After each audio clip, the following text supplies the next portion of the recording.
One of the great attractions of bespoke tailoring is the quality and the aftercare that means that it can be pressed, altered and repaired over the years to the point where it becomes an old friend. However, compared to the other attractions of bespoke like craft and style and tradition, this aspect doesn't get talked about very much. So today we're at Richard Anderson, Bespoke Tailor on Savile Row, to talk about the kind of alterations that Richard does, to show some examples and hopefully demonstrate therefore the value that this kind of tailoring has over the long term.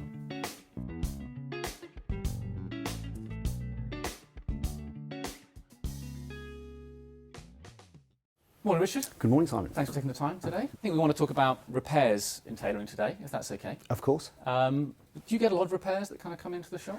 We do get a lot of repairs, and it's something we really push to our customers, that that's part of the service. You know, They buy a bespoke suit, and we have the hand presser here, and we have the tailors on site, so we're all geared up to do all the repairs. And I would say between 5 and 10 a week, Simon, garments coming back for cleaning and pressing, repairing, re-sewing buttons, patches on elbows, all that. The whole range, really. Wow. Okay. They're an investment piece, so it's good for the customer to maintain them, and that's one of the perks of a bespoke suit, of course. And do you think most people are aware of that perk of bespoke, or is it something you really have to kind of tell people and reinforce that that's part of the service? Well, we tell them. We always tell them. In fact, we have a little brochure that we give out with their first suit, and we'll always tell them to bring the garments back here to maintain it. Don't take them to the local dry cleaners and that sort of thing. Yeah, because I kind of feel there's so many things that people value about bespoke, whether it's the craft or the style or the tradition, but actually the kind of the quality and the aftercare and that long term is not. People don't talk about it really that much. No, exactly. But I mean, you're talking about, as you know, Simon. I mean, a bespoke suit, there's hundreds, 80 to 100 man hours. We're not entirely sure of each piece can be slightly different. Yeah. But because of the man hours that goes into it, if they're maintained properly, they'll still look the same 25, 30 years time, as long as they're maintained.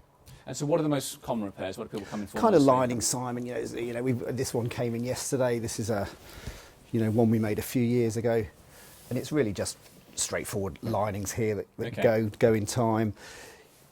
So the linings are one of the things that it's going to go first, but that's fairly simple just to kind of sew up, right? Absolutely. It depends. Sometimes you have to put a piece in. It depends on the extent, really. A piece and an extra piece of lining. Extra piece of lining, so we do that all the time. One of the most common places to go is kind of what we call a wheel piece here, if the jacket's very old. Around the back of the neck. Around the back of the neck. Okay. The hanger as well, if the gentleman uses the hanger a lot, sort of to hang his jacket up. So whenever a garment comes in here, we'll go through it, whether it's for lengthening the sleeves or a repair or whatever, we'll go through the whole thing. Okay. Either me or my apprentice, and see all the sort of things. Okay. We normally re-sew the buttons. Just do that, see if the button's still hanging on, so we'll re-sew that. Just move it around, see if it's still strong enough. That's all part of the service. So we'll go through every seam. What else is common? Like buttonholes? Buttonholes as well. So this is a lovely old friend of a jacket for this customer, but you can see there the buttonholes going. Yeah. But that we've got a team of tailoresses that can redo that, take out that buttonhole, redo the gimp and put a new hole in, and that'll be good as new. Okay. So again, obviously that part of the jacket is being used all the time. Yeah. In out, and so every day people doing it again and again, I guess. Of course. So that's a very How long does a buttonhole like that tend to last before it tends to? Gosh, it depends. It depends on the fabric. This is a lightweight fabric, so this buttonhole this is a sort of 8-ounce cotton. So this will probably last not quite as long as a sort of medium weight worsted, but there wouldn't be much in it. It's really the point of that is the wear, and how often is the guy wearing it, the customer wearing it, and how is he doing that? Yeah. Okay. And does that?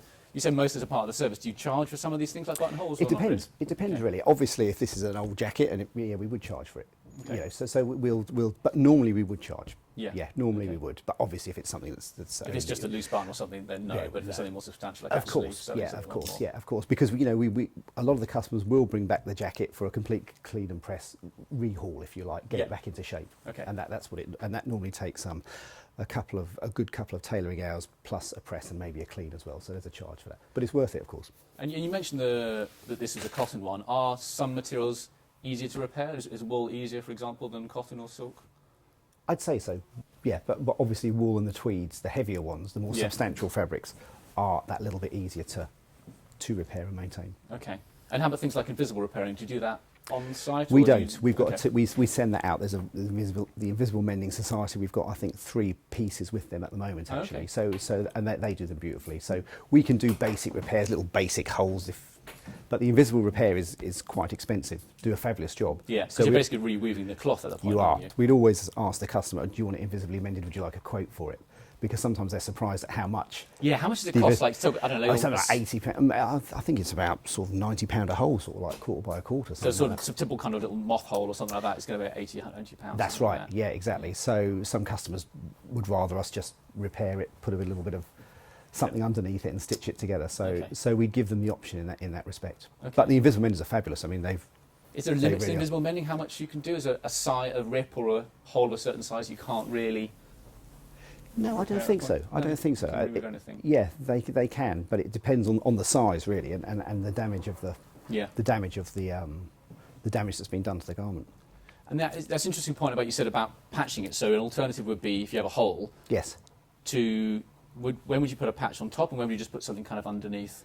It would depend on the hole. It would really depend on how we would do it. I mean, obviously, some patches, you have some customers that like the idea of a patch. It kind of adds a bit of character. I mean, one of the patches we're very common of is putting a half moon patch here. Oh, on the elbow. On the elbow, because that's a part of the jacket that can go in time if someone's sort of working away and that sort of thing. And I think you said one customer particularly kind of does that a lot. All the time. I mean, and what he does, I'm not too sure, but we're forever sort of repairing it. Well, not forever, but once a year we'll repair his elbows. And the way we do it, if we can't get the fabric, because obviously sometimes we'll do it in leather, which is the classic sort of way of doing it. Yeah. But we like in suits especially, it's good to take what we normally do is take the facing from here and use that as a patch. Okay. Something like that, the half moon patch. Okay. And then we'd use that fabric there and piece it into the half moon there, so it's nice and discreet, and it gives a really nice effect. And not too showy. It's going under the seam, so it's quite clean and flush with the cloth. It's very cloth clean. as well. It's flush with the cloth. Absolutely. It doesn't lay on top. And then what you'd do, you'd get a little bit of fabric. If you can get the same fabric as a jacket, all well and good. But invariably, these garments that come back to you are really quite old. You've made them 5, 10 years. So you don't have the same piece. You may not have the same piece. Maybe like the cotton is kind of worn through, so it's going to be a different colour anyway.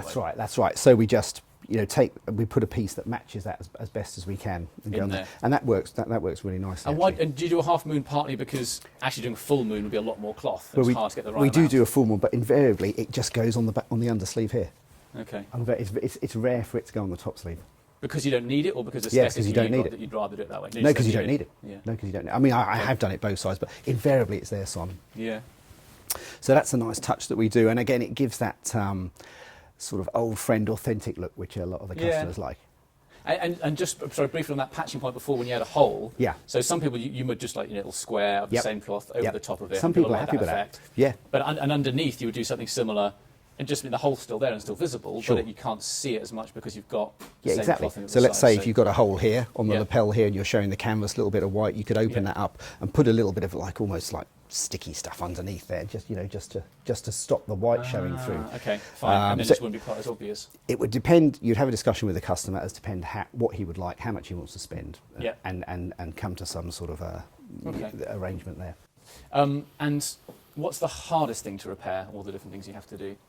I think you've got to be quite conscious of pocket flaps here. If they get ripped here, that's quite if someone catches them on the door or a seat, if they get up, trouser pockets here and they rip there. It's just going to rip straight through the cloth. That's right. So you'd have to take each case on its own merits, Simon. But those pressure points, if you like, on the pockets.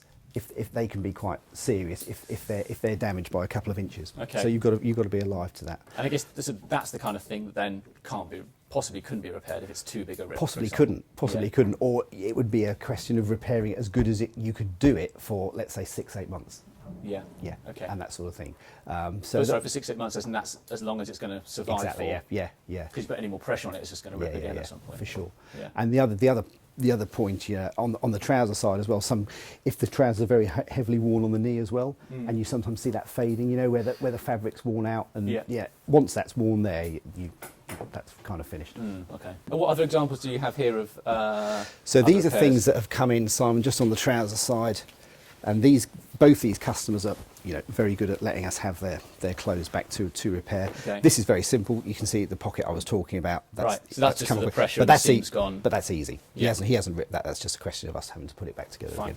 Okay. So that's easy. And in fact, so that's a kind of an example of fairly everyday. Very straightforward. Just look at the facing here. So everyday stuff. Okay. And this gentleman as well. We've got a fork piece as well. You know, see, this is often a thing I used to have, particularly when sometimes cycling, for example. Yes, yes, even yes. in quite heavy cloths. Yes. Often it's the fork that kind of goes eventually on those. Of course. So again, you're patching with either the same cloth or something fairly similar. Yep. Right, but actually it doesn't have to match exactly because no one's really looking at the fork of your trousers. For example, we've got virtually the same fabric there. It's not a herringbone, but as you say, you know, we'll try and get the same fabric, but if not, you get something that blends in.